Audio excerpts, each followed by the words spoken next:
Amém. Glória a Deus. Vamos abrir em 1 Coríntios. Nós já até lemos esse texto hoje. 1 Coríntios, capítulo 2.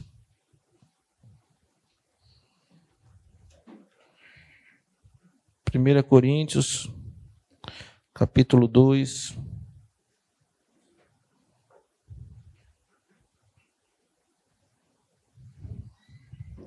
Irmãos, o nosso tema desta noite, de encerramento dessa conferência, é discipulado. Ok? O processo para desenvolver a mente de Cristo. Então, nós aprendemos nestes dias sobre cosmovisão cristã, aprendemos sobre os efeitos da cosmovisão cristã na edificação familiar, aprendemos sobre os efeitos da cosmovisão cristã no evangelismo, aprendemos nesta manhã sobre a mente de Cristo, o conceito bíblico, e nesta noite vamos meditar sobre o discipulado. O discipulado é a aplicação prática de tudo aquilo que nós ouvimos. Uma pessoa só desenvolve a mente de Cristo se ela se submeter ao discipulado de Cristo. Sem a submissão ao discipulado, ela não vai conhecer a mente do Senhor. Então, nosso texto base, 1 Coríntios, capítulo 2, versículos 15 e 16, diz assim a palavra do Senhor: mas quem é espiritual discerne todas as coisas, e ele mesmo por ninguém é discernido. Pois quem conheceu a mente do Senhor para que possa instruí-lo? Nós, porém, temos a mente de Cristo. Esse texto do apóstolo Paulo, 1 Coríntios, Paulo apresenta uma verdade que muitos cristãos da atualidade ignoram. Que dentro da igreja há pessoas espirituais, pneumáticos, e há pessoas carnais, sárquicos. Na nossa cultura, antigamente, hoje talvez nem tanto, mas antigamente era muito forte a ideia de que eu vou me ajuntar a uma igreja e ali eu vou encontrar pessoas perfeitas. Isso estava no inconsciente das pessoas lá de fora do mundo. Então ela olhava um crente, olhava uma igreja, eita, aí é só gente boa, só gente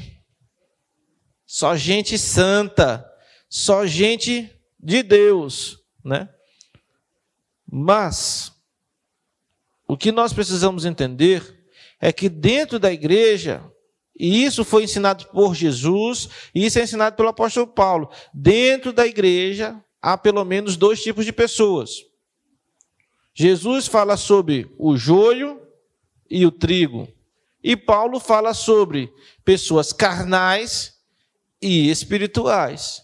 E percebam, quando Paulo está trazendo essa ideia de carnais e espirituais, ele não está pensando no cara que está no mundo, que é a ideia dos evangélicos atuais sobre carnalidade, é essa, é o cara que está no mundo. A ideia da maioria dos evangélicos.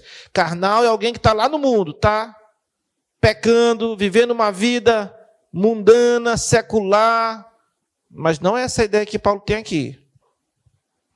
Carnais, na ideia de Paulo, que Paulo apresenta, são crentes pessoas que já professaram a fé em Jesus, pessoas que frequentam a igreja, mas que ainda não têm uma vida governada pelo Espírito de Deus.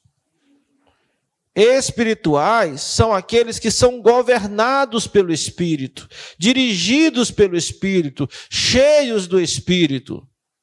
Então, Paulo está falando que essas pessoas que são espirituais discernem todas as coisas. E por que discernem todas as coisas? Porque elas têm a capacidade de analisar corretamente as coisas naturais e as coisas do Espírito. Elas conseguem entender das coisas naturais, mas também das coisas espirituais. E aí Paulo vai dizer que nós, os que somos espirituais, os que somos governados pelo Espírito, os que somos dominados pelo Espírito, nós temos a mente de Cristo. Então, ter a mente de Cristo é para quem é espiritual. Ter a mente de Cristo é para quem se submete ao governo do Espírito Santo. E não é à toa que Paulo está trabalhando isso com os irmãos de Corinto. Porque essa carta foi enviada aos irmãos de Corinto, porque ali, dentro da igreja, estava havendo conivência com pecados graves. Então, por isso, Paulo vai escrever essa carta para os irmãos que moravam na cidade de Corinto.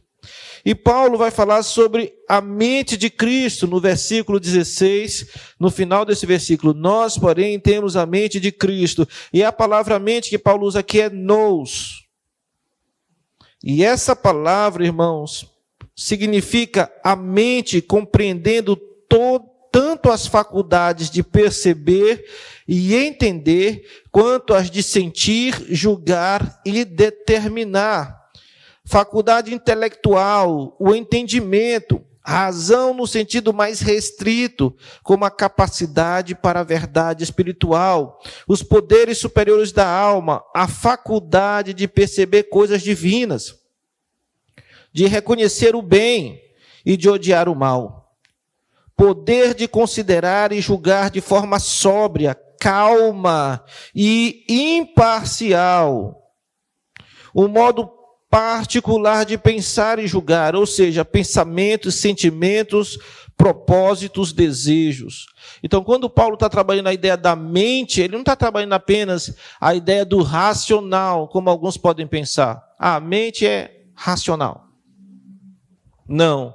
Nesse sentido, a mente aqui, ela está equivalendo à alma. Então, eu tenho a mente de Cristo.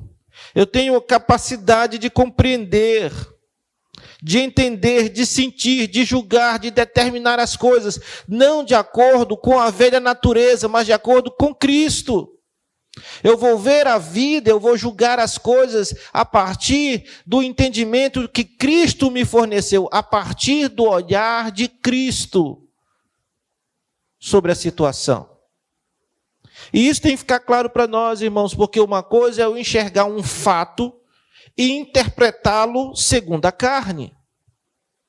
Outra coisa é olhar o mesmo fato e interpretá-lo segundo o Espírito.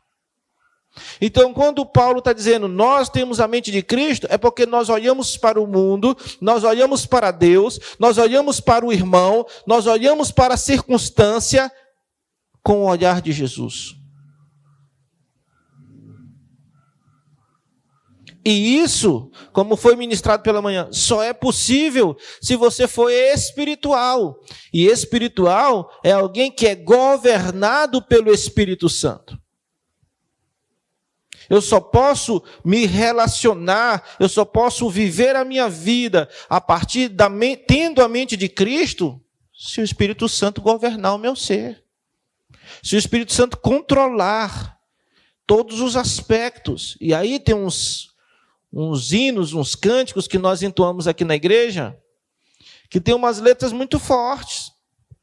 E eu não sei se os irmãos fazem reflexão em cima da letra daquilo que cantamos. Mas tem sobre o Espírito. Vem controlar o meu ser. Vem transformar o meu viver, o meu pensar, o meu falar, o meu agir, o meu sentir. É disso que estamos falando. É do Espírito governar todas as áreas da nossa vida. É de não haver restrição para o Espírito, de maneira que nós, que temos a mente de Cristo, não vivemos mais para satisfação de desejos carnais, egoístas e mesquinhos. Nós não vivemos mais preocupados com a nossa autoimagem. Nós não temos mais a preocupação de impor sobre o outro, ou mesmo sobre Deus, a nossa vontade. E nessa perspectiva, tem muita gente que se proclama cristão, mas que tem vivido de maneira carnal, porque quer impor até mesmo a Deus os seus sonhos, a sua vontade, o seu desejo, o seu jeito, o seu temperamento. E quem tem a mente de Cristo não age assim. Então, a mente de Cristo, eu tenho faculdade de perceber coisas divinas e de reconhecer o bem e odiar o mal. Quem tem a mente de Cristo, ele tem a capacidade de reconhecer o que é bom, de reconhecer o bem e de odiar o mal. Quando nós temos a mente de Cristo, a injustiça, a maldade, a maledicência, a linguagem torpe, essas coisas vão nos incomodar. Porque essas coisas são reprovadas por Deus. Irmãos, Deus não fica imóvel, impassível diante do mal. Deus reprova o que é mal. Às vezes as pessoas pensam que Deus é indiferente ao mal. Deus não é indiferente ao mal. Deus reprova o mal, Deus se ira contra o mal, Deus julgará o mal e Deus punirá a maldade. E quando nós temos a mente de Cristo, nós vamos ter a mesma rejeição e os mesmos sentimentos diante do mal que Deus tem. Então, nessa perspectiva, eu não vou ficar feliz em oprimir o meu irmão, ainda que isso me traga algum lucro, algum ganho pessoal. Porque eu tenho a mente de Cristo. Champlin, em sua obra, fala sobre a mente de Cristo. Ele diz: a mente de Cristo é correlativa ao seu espírito, que é o Espírito de Deus. E essa mente pertence àqueles que estão com Ele, em virtude da união vital que desfrutam com Ele. Só pode ter a mente de Cristo quem tem em si o Espírito de Cristo. É o Espírito Santo que molda no discípulo de Cristo a mentalidade do Senhor. Sem o Espírito, nada feito. Então isso não depende de fórmulas, isso não depende de alguém colocar a mão sobre você, isso não depende da sua própria vontade, isso não é feito no estalar de dedos. A mente de Cristo é o trabalhar do Espírito Santo na vida dos discípulos de Cristo. É um processo. E isso é um desafio para nós, porque nós somos a geração que queremos resultado sem passar pelo processo. Nós queremos a vitória sem passar pela luta. Nós queremos colher sem semear. E a palavra de Deus, ela não mudará para nos agradar. E a palavra de Deus diz que quem semeia com lágrimas, colherá com alegria. Então, assim, no cristianismo, havia cruzes. Assim, o morrer diário e o carregar a cruz. Há o caminho da humilhação antes da glorificação. E tudo que nós vemos em Jesus vai acontecer com seus discípulos. Jesus, ele andou sobre esta terra por um caminho de humilhação. E porque nesse caminho de humilhação ele foi fiel a Deus em todas as coisas, ele teve uma obediência ativa a Deus. Quando ele morreu, Deus o ressuscitou dentre os mortos, validando a sua vida, validando a sua obra, e deu a ele o nome que é sobre todo nome, para que ao nome de Jesus se dobre todo o joelho nos céus e na terra. Mas ele teve que passar pela humilhação. E aí é um problema para a nossa geração, porque eu quero a glorificação, mas eu rejeito a humilhação. Eu quero ser coroado com Cristo, mas eu não quero a cruz de Cristo. E é um problema, porque Deus determinou que é pela cruz que se alcança a glorificação. E a mente de Cristo, ela aceita a vontade de Deus, ela aceita a vontade de Deus, mesmo quando a vontade de Deus custa tudo. Por isso o autor Paulo vai falar, o Senhor, mesmo sendo Deus, não se apegou a isso, não se apegou à sua divindade, não se apegou aos seus direitos de divino, mas ele esvaziou-se de toda a sua glória e tomou a forma de servo. E como homem, ele foi obediente em todas as coisas, até a morte e morte de cruz. E Paulo olha para os filipenses, e diz assim, imitem, tenham a mesma atitude, tenham o mesmo sentimento que vocês veem em Cristo. Porque tudo que nós vemos em Cristo não é apenas para nós contemplarmos de longe, não é apenas para nós acenarmos, mas tudo que nós vemos em Cristo é para nós imitarmos. Porque o discípulo é o imitador de Cristo. Então, irmãos, quem tem a mente de Cristo, dá evidência de que pertence a Cristo, de que anda com Cristo e que anda por onde Cristo anda. Porque não há um caminho que o nosso Senhor possa trilhar e que nós não possamos andar.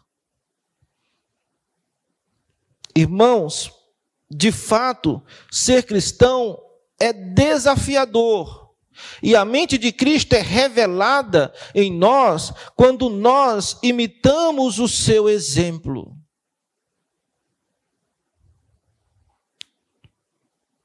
É preciso haver disposição para imitar Jesus. Porque muitas das vezes seguir Jesus significa assumir, aceitar os sofrimentos e as humilhações. E é aqui, irmãos, que Jesus nos desafia quando ele pega e vai lavar os pés dos seus apóstolos. Por que Jesus deixou para o último momento a lavagem dos pés dos apóstolos? Isso é um estudo interessante. Mas talvez uma resposta imediata é que ele queria deixar isso bem marcado na vida dos apóstolos. E nada nos marca mais do que o que uma pessoa fala ou faz na véspera da sua morte. Até hoje me lembro de uma pessoa que morreu. E no dia da sua morte, ela abraçou todos os irmãos da igreja. Ela foi um por um abraçando. E logo em seguida, na mesma tarde, ela faleceu. Então, quando nós temos essa experiência de estar com alguém próximo da hora da sua morte, nós nos lembramos com maior clareza aquilo que aquela pessoa fez nos seus últimos instantes. É marcante. E Jesus vai lavar os pés dos apóstolos no último instante. Irmãos, se nós fôssemos fazer, antigamente existia na igreja evangélica o lava-pés. No Manual Batista Nacional tem essa prática, como deve ser feita. Mas uma coisa é nós lavarmos os pés de vocês. Uns pezinhos bonitinhos, arrumadinho, bem tratado. Outra coisa, não sei o do Melk, né, que deu um sorriso ali. Outra coisa são os pés de 12 homens rudes.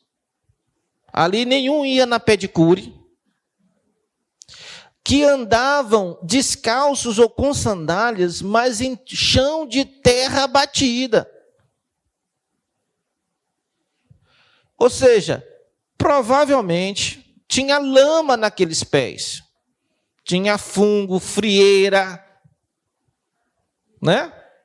Então você vê o Senhor da glória, o Senhor, o Rei dos Reis, Senhor dos Senhores, o Filho de Deus, ele vai se despir da sua roupa, pegar uma toalha, se abaixar com uma bacia e pegar o pé de um por um para lavar. Irmãos, nós estamos falando do Cristo, daquele que tudo, como nós cantamos aqui em Colossenses, tudo foi feito por ele, para ele, e sem ele nada do que foi feito se fez. A imagem invisível, a imagem do Deus invisível, o primogênito de toda a criação, ele se humilha, ele se coloca nessa posição de serviço, de humildade. Aí, meus irmãos, quando nós entendemos, quando isso vem na nossa mente, a gente consegue entender a reação de Pedro. O meu não, Senhor. De maneira nenhuma tu vai lavar meus pés. Aí você entende o choque de Pedro. Que é isso? O Senhor. E Jesus ele faz isso para nos mostrar como devemos estar prontos, tanto em mente como em ação, a servir o irmão. Não há posição tão baixa que o discípulo de Cristo não possa ir para servir o seu irmão. Porque o Senhor fez. E eu não sou melhor que o Senhor. A situação pode ser humilhante. Todo mundo quer fugir daquele serviço. Mas meu Senhor fez. Por que eu não posso fazer? Essa é a mente de Cristo. Então, quando nós olhamos para a mente do Senhor, nós percebemos que não há espaço no cristão de verdade para orgulho. Não deve haver em nós espaço para soberbas e vaidades. Não deve haver espaço em nós para guerras de egos. Porque o nosso Senhor, enquanto esteve na terra, ele não buscou fazer a sua própria vontade, mas ele sempre buscou fazer a vontade do Pai. Sabe qual é a dificuldade, irmãos, na unidade da igreja? É porque falta em nós essa disposição que Cristo tinha. De não buscar a própria glória, mas de buscar a glória de Deus. E Satanás foi tão bem sucedido nisso, em inflar egos dentro da própria igreja, que há pastores que não trabalham com pastores. Há pastor que diz assim, não, eu que prefiro ser o único pastor da igreja. Não quero mais nenhum outro pastor aqui comigo, que pastor demais atrapalha. Porque se houver mais de um, ele vai sentir que o brilho dele está sendo roubado. Então ele prefere que a igreja seja todo o tempo dependente só dele, para que a glória seja só dele. Isso é uma mente carnal. Porque a mente de Cristo, ela se alegra quando há trabalhadores. O que Jesus diz? Rogai ao Senhor da seara que envie trabalhadores, porque o trabalho é muito e poucos são os trabalhadores. A mente de Cristo, ela pensa na glória de Deus, e a glória de Deus é cada vez maior quanto mais pessoas trabalham para a edificação da igreja, para o avanço do reino. Porque a mente de Cristo não está pensando na glória pessoal, não está pensando em estabelecer um reino pessoal, mas ele pensa na glória de Deus e no reino de Deus. Mente de Cristo. O processo da formação da mente de Cristo no indivíduo começa com a aceitação deste ao chamado do Cristo para o discipulado. Acerca do discipulado que Cristo faz com seus discípulos, 2 pontos precisam ser ressaltados: o chamado ao discipulado e o processo contínuo do discipulado. acerca do chamado ao discipulado, quando Cristo nos chama, e Cristo chama, Ele chama. Lucas 18, 22, ao ouvir isso, disse-lhe Jesus, falta-lhe ainda uma coisa, venda tudo que você possui e dê o dinheiro aos pobres, e você terá um tesouro nos céus. Depois vem e segue-me. Vem e segue-me. Esse chamado ao discipulado impunha ao jovem rico que ele abandonasse. Impunha ao jovem rico a exigência de que ele renunciasse às suas riquezas.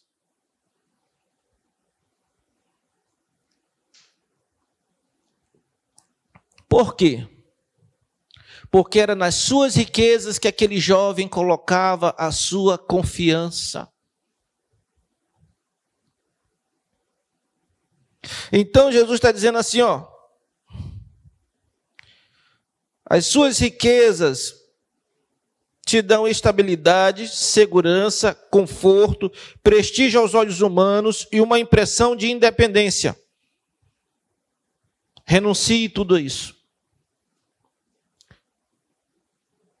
Porque nós não podemos nos tornar discípulos de Cristo sem renunciar o antigo Senhor das nossas vidas. Para que eu me torne um discípulo, eu preciso renunciar tudo aquilo no qual eu colocava a minha confiança. Eu preciso renunciar tudo aquilo que governava a minha vida. Eu preciso renunciar aquilo que era autoridade sobre mim, porque esse lugar vai passar a ser ocupado só por Cristo. Então, aos discípulos que não eram ricos, para não se achar que era só com os ricos, aos pescadores foi necessário renunciar o barco de pesca e as redes das pescas, porque era naquilo que eles colocavam a sua confiança, era daquilo que vinha o sustento. No que nós colocamos a nossa confiança, irmãos? Será que é no nosso intelecto?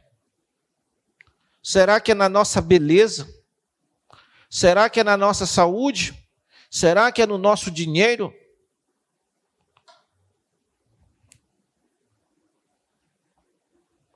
Jesus intimou o jovem rico a virar as costas para tudo isso, a fim de que pudesse tornar-se um discípulo de Cristo. Ou seja, a fala de Jesus, vem e segue-me, é um convite para abandonar aquilo no que se confia.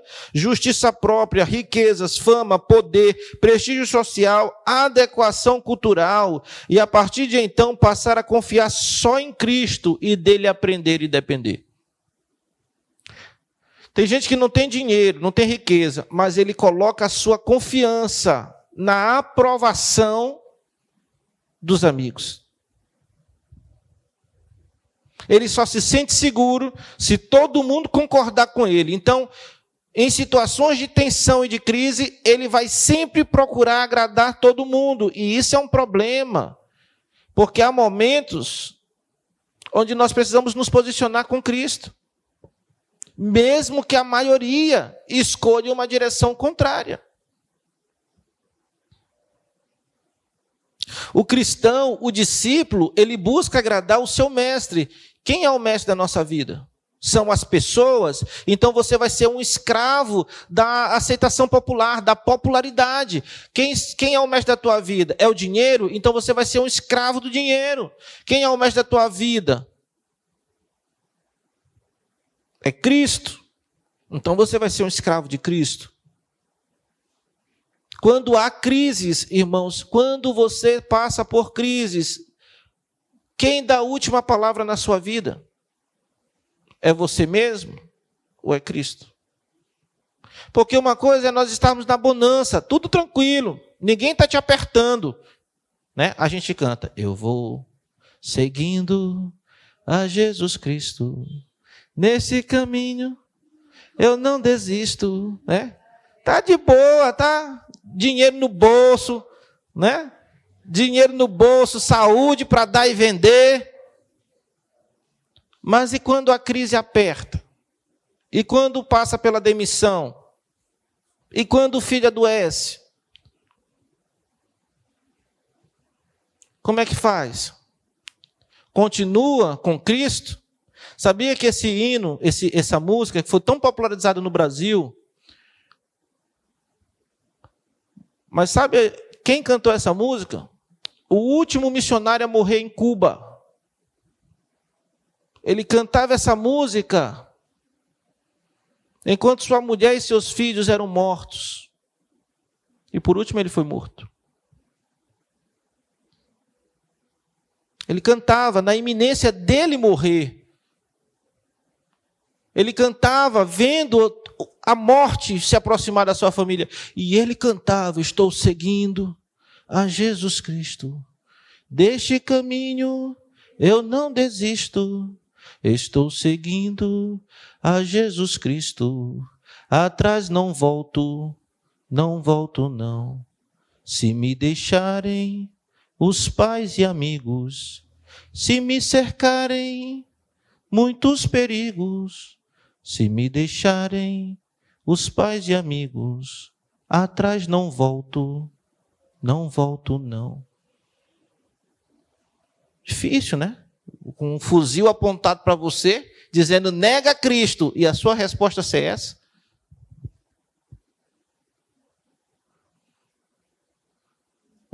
O regime cubano, que muito evangélico não sabe, porque não tem lembrança da história, tem amnésia. O regime cubano matou cristãos. E esse missionário foi um deles, gravado, para não se dizer que é fake news, porque hoje tudo que não agrada o sistema é fake news. Gravado a morte desse missionário.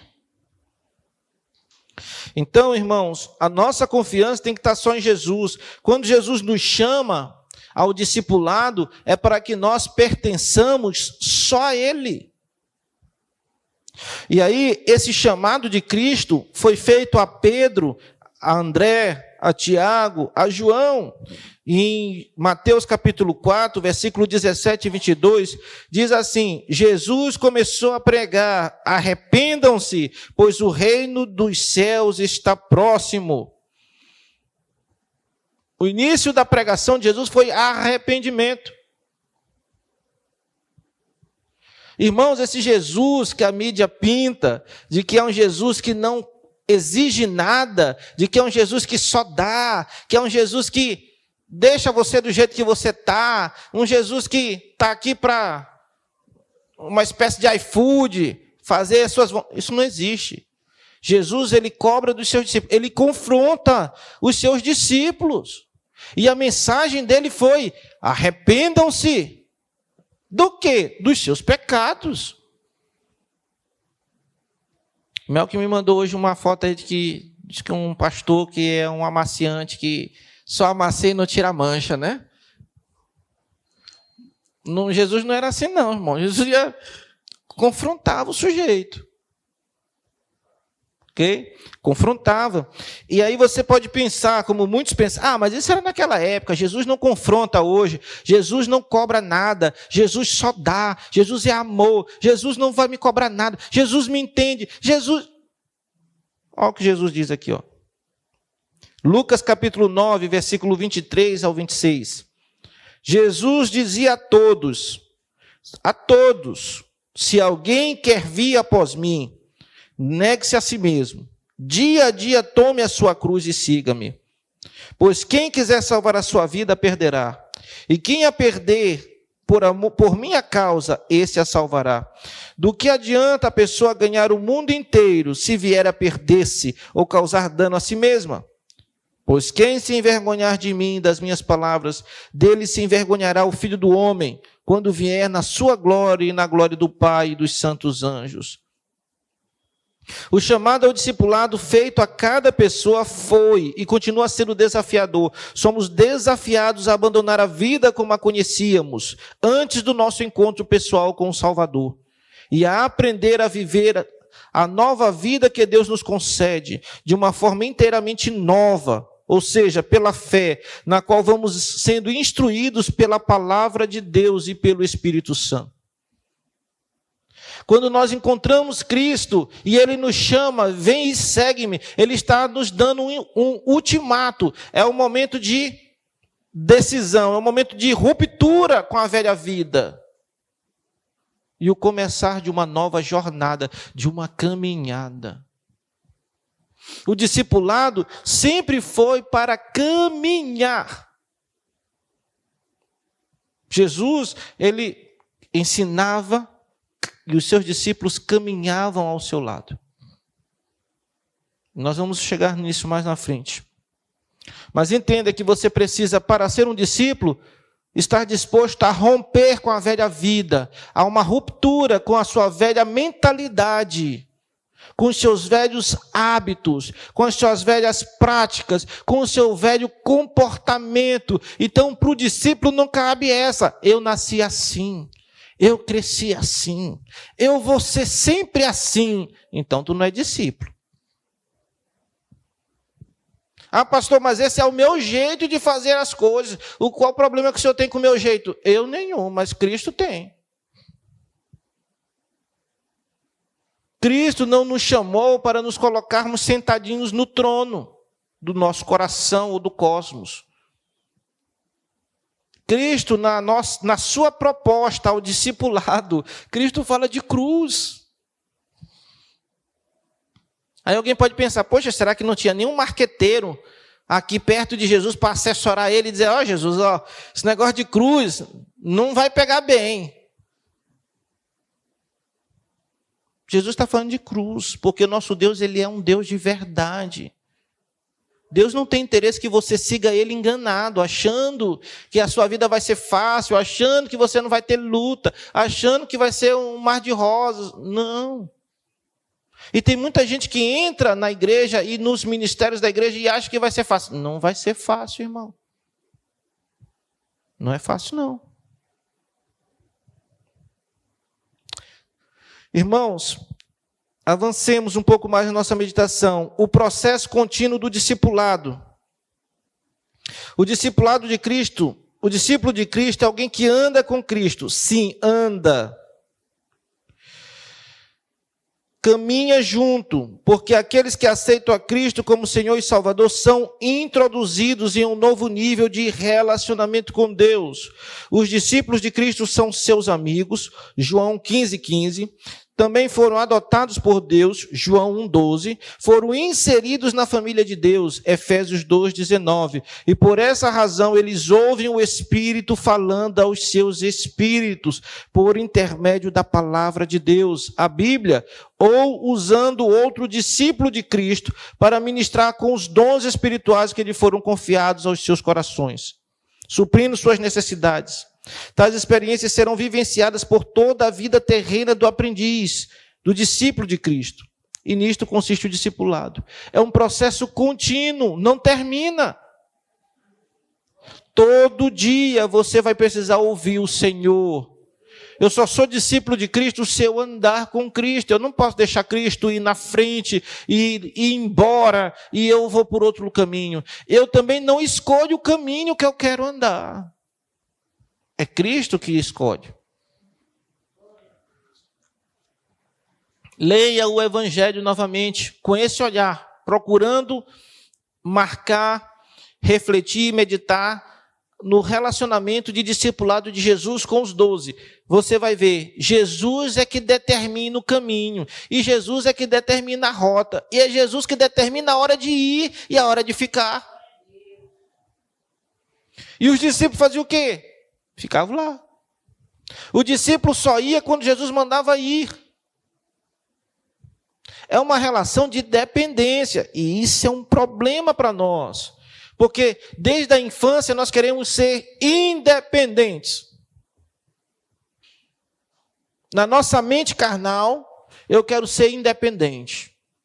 Eu quero ser dono do meu nariz. Porque eu quero fazer as coisas do meu jeito. É ou não é?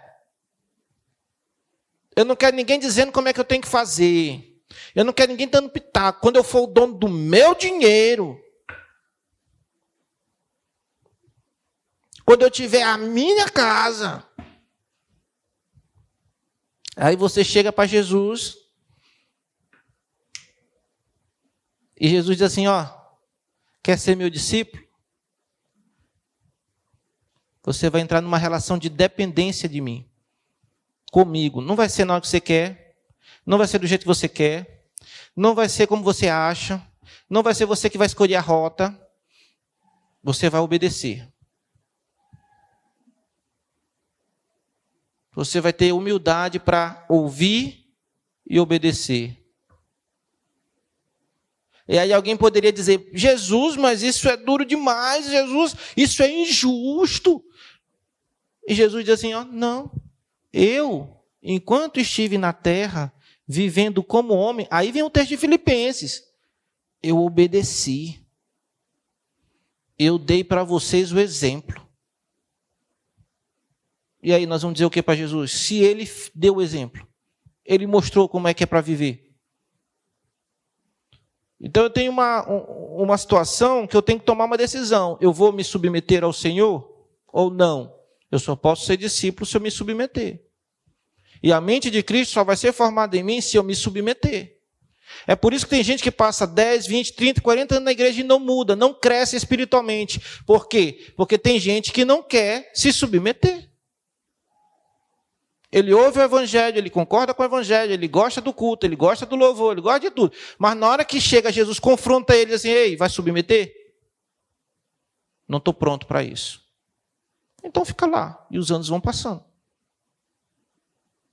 O nosso crescimento espiritual está diretamente ligado à nossa sujeição ao Espírito.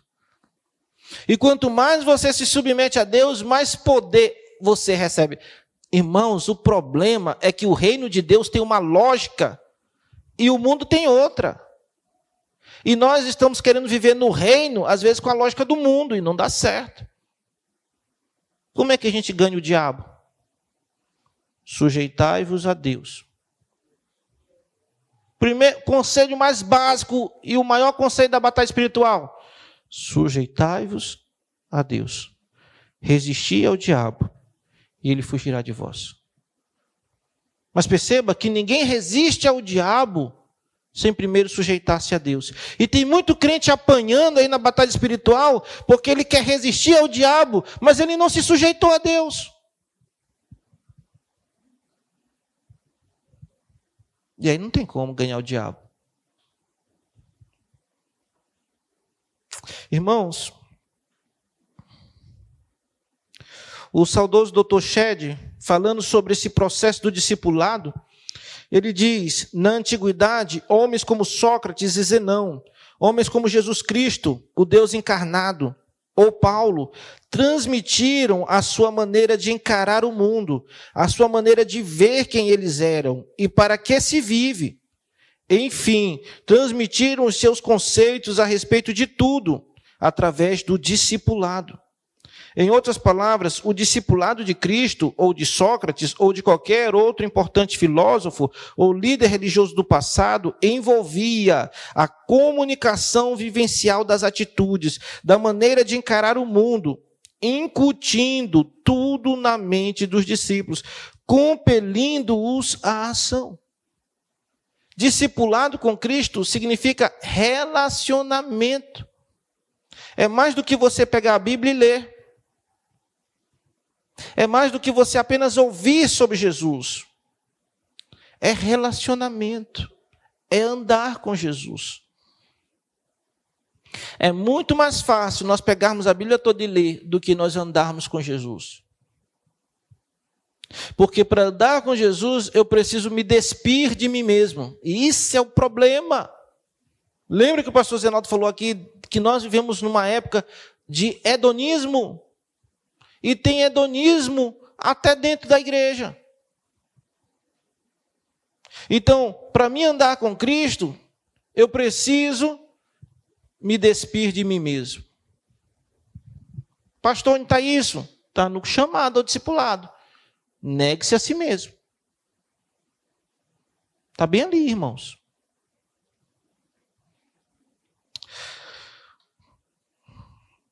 Então, irmãos, quando o apóstolo fala em Efésios 4:1, Efésios 4:1, abra sua Bíblia aí, Efésios. Nós vamos passear um pouquinho por Efésios.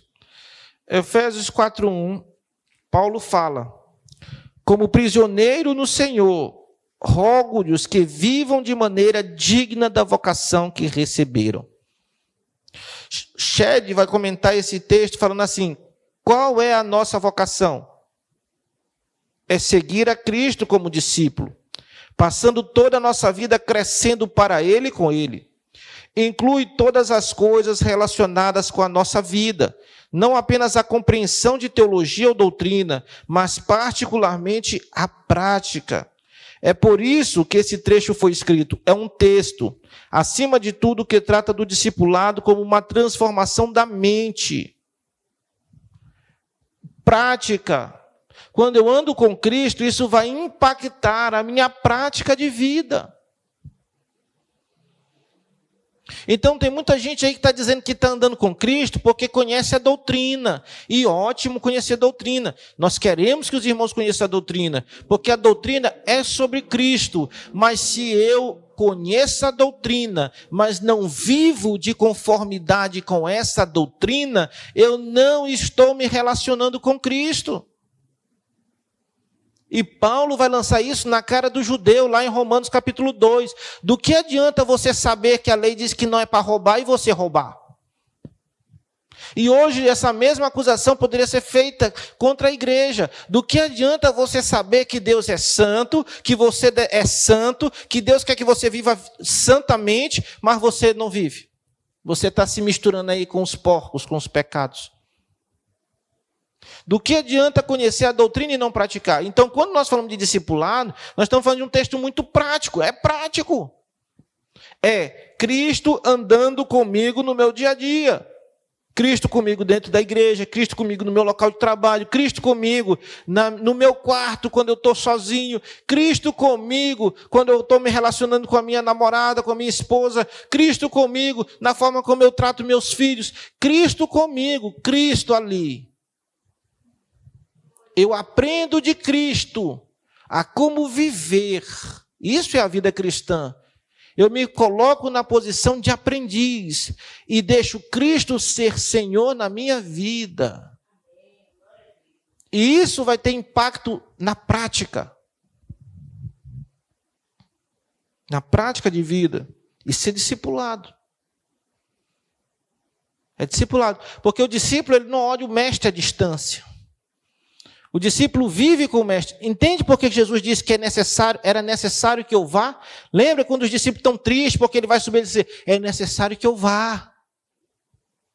Porque Jesus fisicamente ele podia andar com 12. Mas hoje Jesus, na pessoa do Espírito Santo, ele pode andar com cada um de nós. Por isso era necessário que ele fosse e o Espírito viesse.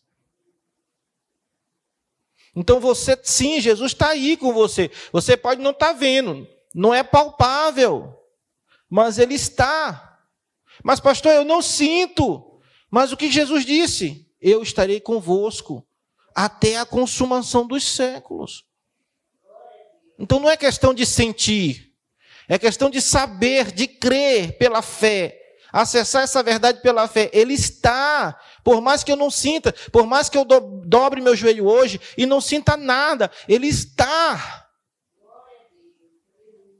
E porque Ele está, eu tenho que aprender com Ele, eu tenho que ouvi-lo, eu tenho que fazer as coisas do jeito dEle e não do meu.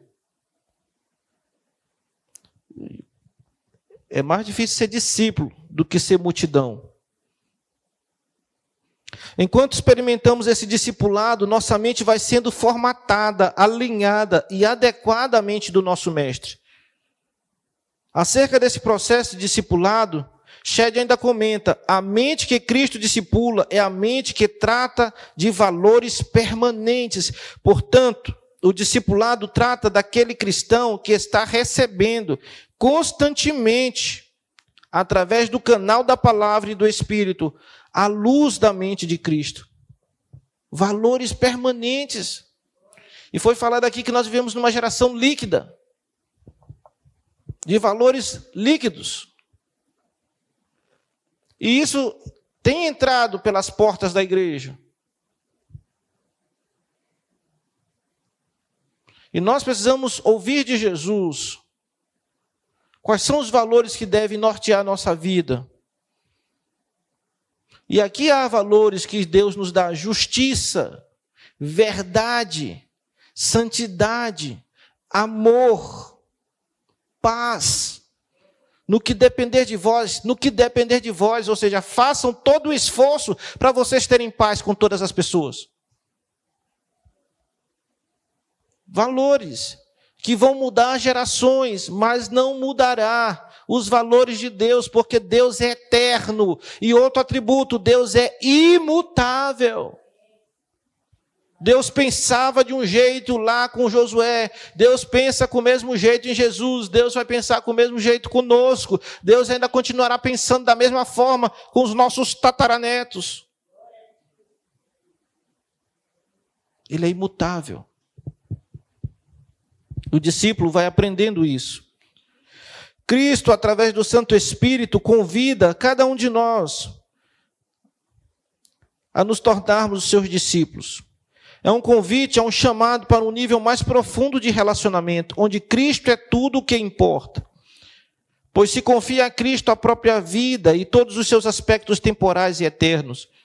Você está pronto para isso?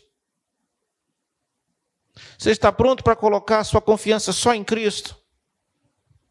Às vezes, irmãos, nós estamos vivendo conflitos conosco, porque eu confio em Cristo, mas eu confio mais no que eu vejo, no que eu ouço. Eu confio mais no meu juízo, na minha opinião sobre aquilo, do que sobre Cristo, do que no que Cristo fala. Não, pastor, não é assim não. É. Isso acontece com mais frequência do que a gente gostaria. Isso acontece a todo instante. Quando Cristo te manda amar o teu inimigo. Irmãos, você já para pensar que nós temos muito a crescer no discipulado? Porque às vezes nós não conseguimos amar nem os da nossa família. Já imaginou amar o inimigo? Ok? Então, abençoa aquele que te amaldiçoa. Ou seja, você está dirigindo aqui na boa, o cara passa, te fecha, te xinga. E aí você, Deus te abençoe. Mas não é falso. Porque falso é mais fácil, né? É de verdade. Ter no seu coração aquele sentimento de, Senhor, abençoa. Acalma essa mente.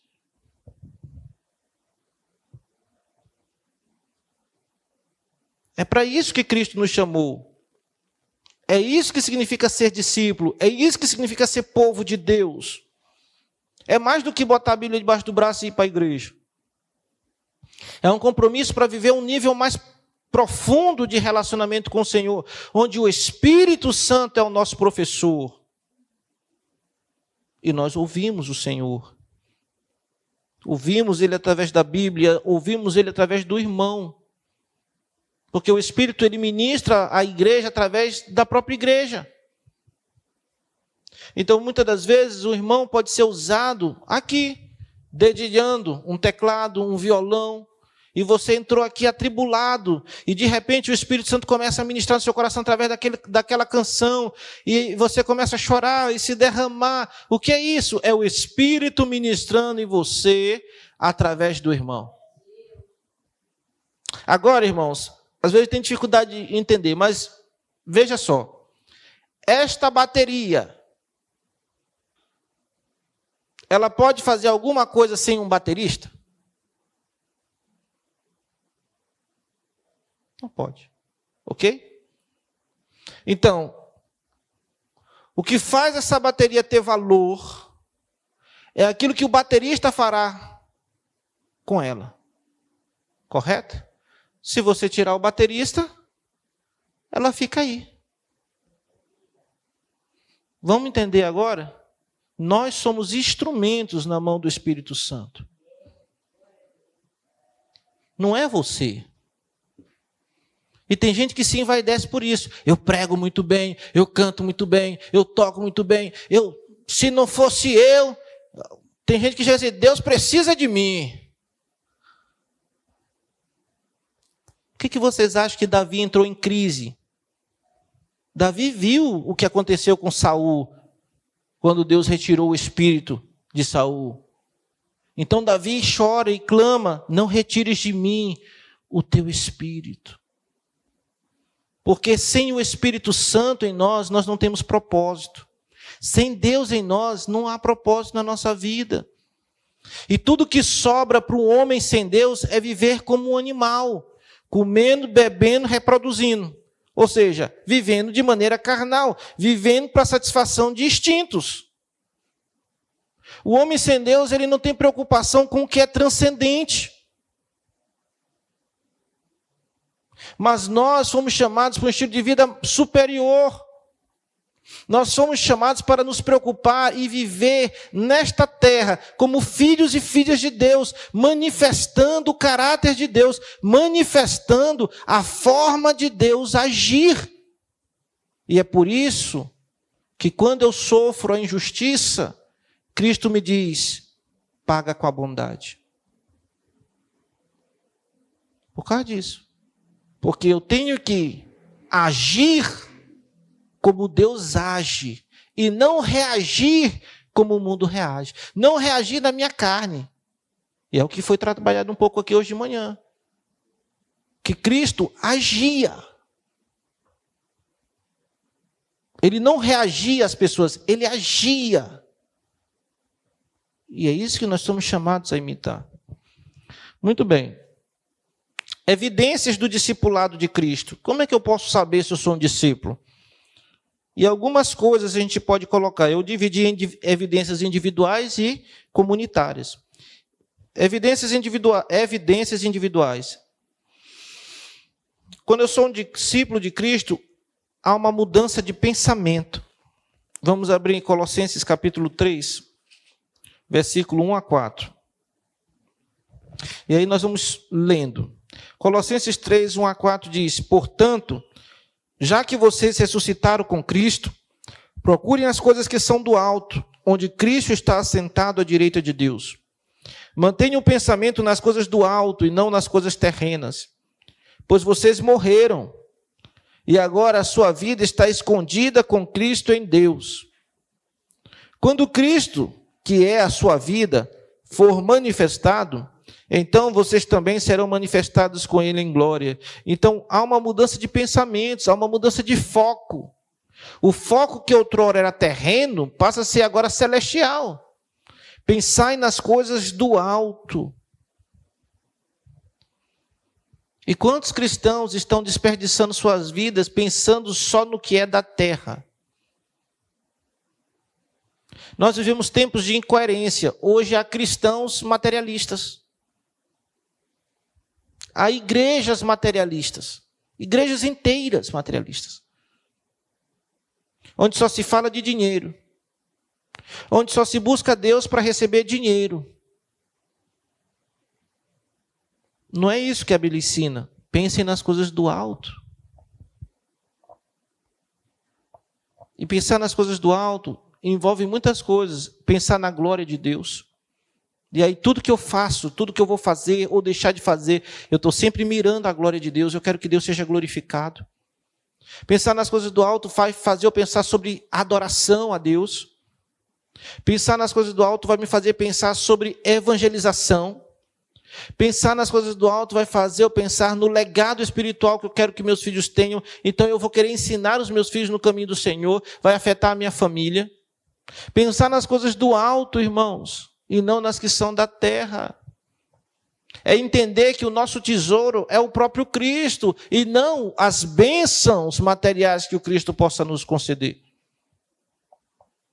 Pensar nas coisas do alto. Há uma mudança também de sentimentos, e nós já falamos sobre isso, Filipenses 2,5. Tende em vós o mesmo sentimento, tende em vós a mesma atitude que vocês viram em Cristo, que é uma atitude de humildade, de obediência. Às vezes, irmãos, nós estamos muito presos a nós mesmos. É meu direito, é meu direito. Mas o que Cristo quer que você faça nesse momento? Okay? Há uma mudança de sentimento. Eu agora vou tentar, vou me esforçar para agir como Jesus, para desenvolver sentimentos que estão alinhados a Jesus, a palavra de Deus. Jesus sentiu ira, né? Isso era quase um tabu quando era criança falar que Jesus se irou. Jesus se irou, mas ele não pecou. O nosso problema é que a gente se ira e peca. Esse que é o nosso problema. Jesus se irou. A ira, ela pode ser justa. Quando é que eu não peco? Quando a ira é justa. Quando eu me iro frente a uma injustiça. Quando eu me iro frente à maldade. Quando eu me iro porque alguém praticou uma maldade com um idoso, com uma criança. Eu me iro, mas isso não vai extravasar para o pecado. Sentimentos iguais ao de Cristo. Mudança de atitude. E aí nós temos Efésios 4, 28, onde se diz: o que furtava, não furte mais, antes trabalhe, fazendo algo de útil com as mãos, para que tenha o que repartir com quem estiver em necessidade. Mudança de atitude. Quando eu me torno um discípulo de Cristo, as minhas atitudes vão mudar. Então, se eu mentia, eu não vou mais mentir, eu vou condenar a mentira. Se eu era adúltero, eu vou abandonar o adultério. Se eu era uma pessoa invejosa, eu vou começar a lutar contra essa inveja. A transformação, o evangelho que não transforma, não é o evangelho de Cristo. O Cristo que não se importa com o teu pecado não é o Cristo da Bíblia. Cristo nos chama para uma transformação de mente, sentimentos e comportamentos. O discípulo ele vai ser transformado nessas áreas: mente, sentimentos, comportamentos. Evidências comunitárias. Quais são as evidências comunitárias de que nós somos discípulos? Estamos aqui reunidos para adorar o Senhor. Oh, glória, vamos cantar ao Senhor. Mas qual é a evidência de que nós somos o povo do Senhor? Qual é a evidência? Que o descrente pode olhar para nós e dizer: ali está o povo de Deus. Ok? A nossa fé ela tem como ser medida pelo descrente. O descrente tem como identificar onde existe uma verdadeira igreja ou não. Vamos ver isso na Bíblia? Abra sua Bíblia aí, por favor, nesse texto. João capítulo 13, versículo 35.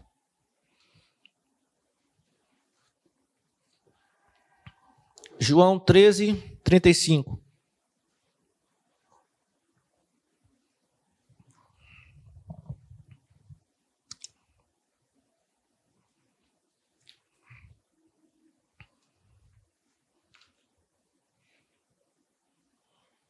Vocês já acharam? Quem está falando é o próprio Cristo. Com isso, todos saberão que vocês são meus discípulos, se vocês se amarem uns aos outros. E aí esse amor, que tipo de amor é esse? É o amor sacrificial. É o amor de 1 Coríntios 13. É o amor que tudo sofre, tudo crê, tudo espera, tudo suporta. É o amor de Deus. E, irmãos, qual é o fruto do Espírito? Qual é o fruto do Espírito? É o amor. Então, se eu sou um discípulo e se o Espírito Santo de Deus está em mim, o que o Espírito Santo vai produzir na minha vida é o amor, de 1 Coríntios 13. E esse amor vai ser manifestado para com o irmão. E o descrente vai olhar para mim, vai olhar para essa comunidade que se ama com esse amor, que tudo crê, tudo espera, tudo suporta, tudo espera, que não busca o seu próprio interesse, que não suspeita mal, que não se porta inconvenientemente. Olha que coisa interessante. O descrente vai olhar para cá e vai dizer assim, ó, isso aí é o povo de Deus. Porque só Deus pode fazer isso na vida dessas pessoas.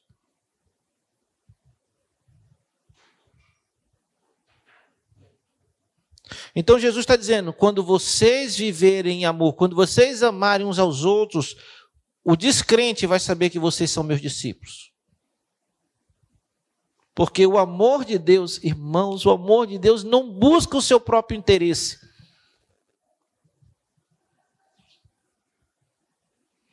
Então, quando eu tenho o amor de Deus em mim, eu não vou buscar meu próprio interesse na minha relação com o meu irmão. Eu vou buscar o interesse de Deus, em primeiro lugar. E eu vou me alegrar com a vitória do irmão, com o crescimento do irmão. O amor de Deus não suspeita mal, não arde em ciúmes. 1 Coríntios 13. O amor dentro da comunidade cristã é a verdadeira evidência de que seus membros são verdadeiros discípulos de Cristo.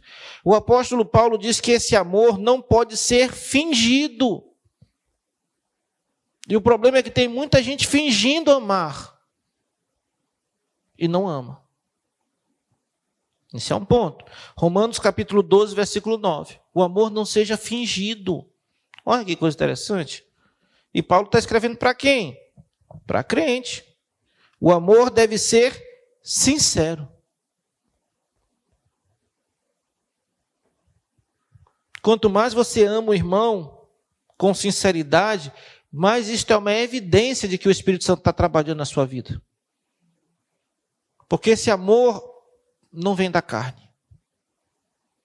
A nossa carne é egoísta.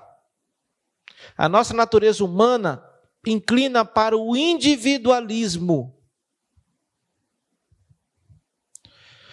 Então, Paulo fala sobre isso. João, o apóstolo, afirma que este amor não pode estar resumido a meras palavras. Olha que interessante. 1 João capítulo 3, versículo 18. O amor não pode ser fingido e o amor não pode estar resumido às palavras. 1 João 3, 18 a 24. Diz assim: Filhinhos, não amemos de palavra nem de boca, mas em ação e em verdade. Assim saberemos que somos da verdade e tranquilizaremos o nosso coração diante dele quando o nosso coração nos condenar.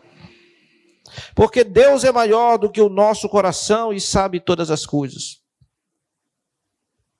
Não amemos. 21. Amados, se o nosso coração não nos condenar, temos confiança diante de Deus e recebemos dele tudo o que pedimos, porque obedecemos aos seus mandamentos e fazemos o que lhe agrada. E o que agrada a Deus? E este é o seu mandamento, que creiamos no nome de seu Filho Jesus Cristo e que nos amemos uns aos outros como ele nos ordenou. Os que obedecem aos seus mandamentos nele permanecem, e ele neles. Do seguinte modo, sabemos que ele permanece em nós, pelo Espírito que nos deu. Olha só, amar é mandamento. Não é assim, eu vou escolher amar o irmão e não vou escolher, ou vou escolher não amar. Eu estou na posição de que eu posso escolher amar ou não. Não. Se você é discípulo, você recebe o mandamento de amar. Tem uma música que nós cantamos aqui, mandamento de amor. Ok? É mandamento, é ordem. Pastor, mas como é que eu vou começar a amar alguém? Irmãos, amor não é sentimento, amor é decisão. Biblicamente, amor é decisão. E uma vez que você decide amar, você vai aos pés do Senhor. Ensina-me a amar, ajuda-me a amar. Senhor, é difícil, dá vontade de matar, de esganar. Ajuda a amar. É igual perdoar. Ou você acha que alguém que perdoa por quê? Que ora e o Espírito Santo capacita a perdoar. O amor não pode ser fingido, o amor não pode ser restrito a palavras. E Tiago vai falar o seguinte, que a fé que não leva ao cuidado do irmão, suprindo-lhe as necessidades, não é fé salvífica. Ou seja, vamos ler? Tiago capítulo 2, versículo 14 a 16. Olha só o que a palavra de Deus diz. Irmãos, tudo isso está na palavra. João 2, 14 a 16.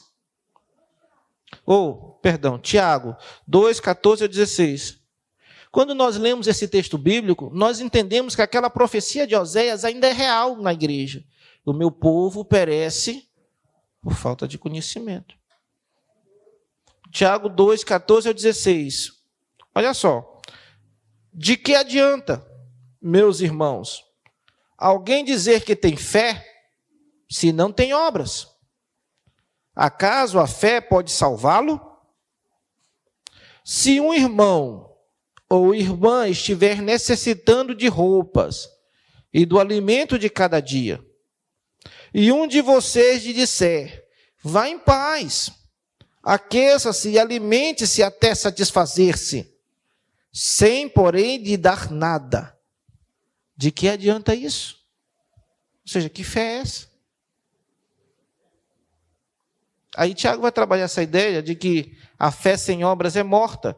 E mais uma vez, irmãos, Tiago está falando para crente. Ou seja, porque dentro do povo de Deus tem esses que acham que a fé é só subjetiva. Isso é coisa antiga. Tiago está dizendo, do que adianta o irmão chegar para você e dizer, Lília, eu estou passando fome, irmão. Tem nadinha para comer, minha irmã. Estou aqui desempregado, estou na pindaíba, estou... Minha irmã, me perdoa a palavra, estou lascado. Aí Lília diz, vem cá, meu irmão, vamos orar por você.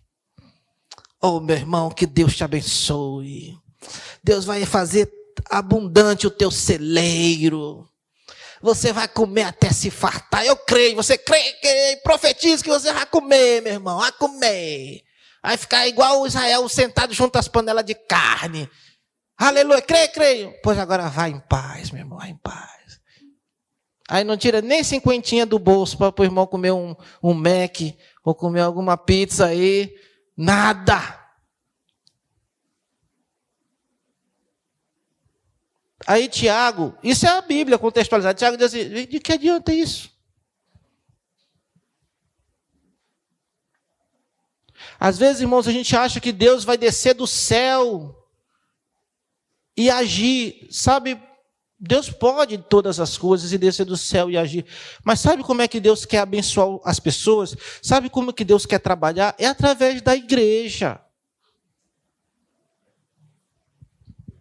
Irmãos, é muito cômodo nós dizermos que somos discípulos de Cristo, mas não obedecermos. É muito tranquilo nós dizer que somos servos de Deus, mas não servir. E nós vivemos isso. E o pior é que as pessoas estão se enganando, achando que estão enganando a Deus. Mas não está. Deus conhece os seus servos. Quem são os servos de Deus? Aquele que quando Deus chama, ele diz, eis-me aqui. Deus conhece seus filhos e seus discípulos. É aquele que quando Deus manda, ele obedece. Mesmo que doa. Ele obedece. Mesmo que ele não esteja com vontade, ele obedece. Porque ele sabe que aquilo é a ordem de Deus para ele, então ele obedece. E isso é o nível de relacionamento que Cristo está nos chamando como igreja. É para esse nível de discipulado. Está na hora de deixar de ser multidão e se tornar discípulo. Está na hora de parar de apenas ouvir a voz do Senhor e começar a agir conforme essa voz. Está na hora de colocar em prática aquilo que Deus já nos ensinou em Cristo. Aquilo que nós já conhecemos de Cristo. Como comunidade de discípulos de Cristo, estamos vivendo em amor. Nossos relacionamentos entre nós, a igreja, demonstram a mente de Cristo. Quando as pessoas olham para nós, elas veem Cristo em nós, elas veem a mente de Jesus em nós, em nossos relacionamentos uns com os outros. Conclusão.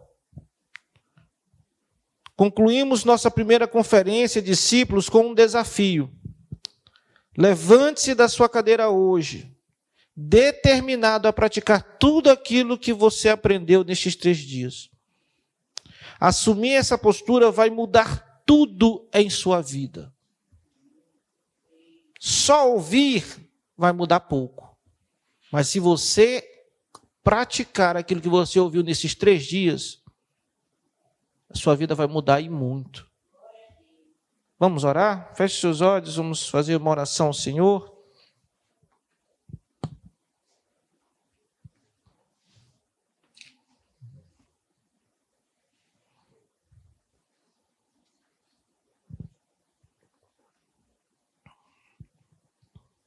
Senhor, nós te damos graças por estarmos aqui, pelo encerramento desta conferência. Foram 3 dias, Senhor, onde o Teu Espírito muito ministrou ao nosso coração, ministrou as nossas mentes, ministrou a nossa alma. Foram palavras abençoadoras, edificadoras, e tudo isso para nós, o Senhor preparou para nós. E somos gratos a Ti por isso. Mas ao passarmos por aquela porta, e assim que a rotina recomeçar, nós seremos desafiados, Senhor. Desafiados a agir conforme a palavra que o Senhor nos deu nesses 3 dias, ou a voltar às velhas práticas, a voltar à velha vida que tínhamos antes. O nosso desejo e oração é que o Senhor nos conceda poder para não voltarmos, para não retrocedermos, mas para assumir essa nova posição a qual Cristo está nos chamando, como indivíduos e como comunidade. Agora passarmos a andar conscientes do nosso dever como discípulos, a assumir esta posição de discípulo e a deixar que o Espírito do Senhor governe nossas vidas, a deixar que o Espírito do Senhor trabalhe em nós, gerando em nós a mente de Cristo, e assim transformações na nossa maneira de pensar, sentir e agir. E que Teu Espírito também promova mudanças e transformações em nossos relacionamentos. E que toda barreira que Satanás tenta construir entre nós caia por terra. E que toda indiferença que há no nosso coração para com a vida do irmão, da irmã, caiam por terra. Não nos deixa ficar olhando só para nós mesmos, para as nossas necessidades, para os nossos desejos, para as nossas vontades. Não, Senhor. Mas que a mente de Cristo possa se manifestar em nós. E que nós possamos olhar o irmão com os Teus olhos. E sentir compaixão do irmão que caiu. Sentir compaixão do irmão que está passando por lutas. Sentir, Senhor, desejo de interceder por aqueles que não estão vindo. Dedicar tempo, Senhor, para cuidar daqueles que estão feridos. Como Tu fizestes por nós. Ensina-nos agora a fazer pelos nossos irmãos. Ó Deus, porque quando nos colocamos assim, uma graça especial é derramada sobre nós. Uma vida é inserida em nossos corações. E passamos a desfrutar de um relacionamento mais íntimo contigo. E é o que desejamos. Refletir o Senhor, como nós cantamos, para que as pessoas vejam a glória, a Tua glória, Senhor. Nós não buscamos glória humana, porque ela é vã e passageira e fútil. Mas nós buscamos glorificar a Ti. Buscamos que o teu nome seja santificado a partir de nossas vidas. É isso que queremos. Para que quando a nossa jornada aqui nesta terra afindar-se, possamos nos apresentar diante do Senhor, não de mãos vazias, mas com as mãos cheias de frutos. E despejar tudo aos teus pés. Tudo diante do Senhor. Nós não queremos sentir tristeza pelas oportunidades perdidas, por aquilo que não fizemos e que poderíamos ter feito. Mas nós queremos sentir alegria, Senhor, de ter dado o nosso melhor para Ti, de ter feito o melhor por Ti, de termos verdadeiramente vivido como discípulos de Jesus. Essa é a nossa oração, Senhor. Conceda-nos a nossa petição, em nome de Jesus Cristo, Teu Filho, que vive e reina para todo sempre. Amém. Amém. Ministério de Louvor, Aliança com Cristo está com a oportunidade. Vamos louvar mais um hino. Os irmãos podem ficar à vontade para dizimar e ofertar na casa do Senhor.